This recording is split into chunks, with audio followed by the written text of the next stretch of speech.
Chapter 15. Portraits of Hell. My mood did not lift once Holmes and I were ensconced in Baker Street again.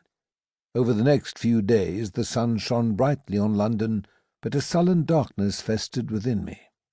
With each delivery of the post I anticipated a letter from Hannah Woolfson, proof positive that she was alive and thriving. I scanned the envelopes after Holmes had slit each open using his jackknife, the one with which he also fastened unanswered correspondence to the mantelpiece. None bore a Dorset postmark. For Holmes it was business as usual, which irked me all the more. When he wasn't carrying out noisome experiments at his acid-charred chemistry bench, he was scraping merrily away at his violin, or poring over sheaves of newspapers and taking clippings. Once he even indulged in his regrettable habit of conducting target practice indoors, emptying his revolver into the wall, which brought a barrage of complaint both from Mrs. Hudson and from our next-door neighbour, several of whose mural-mounted ornaments were dislodged from their fixtures by the bullet impacts from the other side.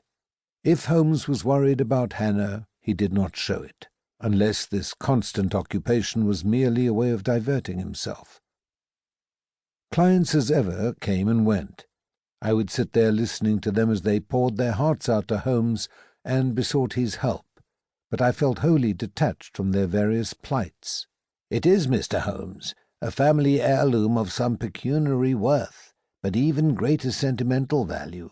Imagine my surprise, therefore, when an artist friend came to visit last week-end, a Fellow of the Royal Academy, and insisted to me that it is a fake and a clumsy reproduction at that.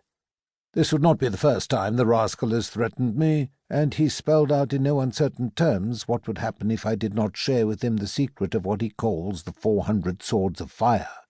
Yet for the life of me I cannot fathom to what that phrase might refer.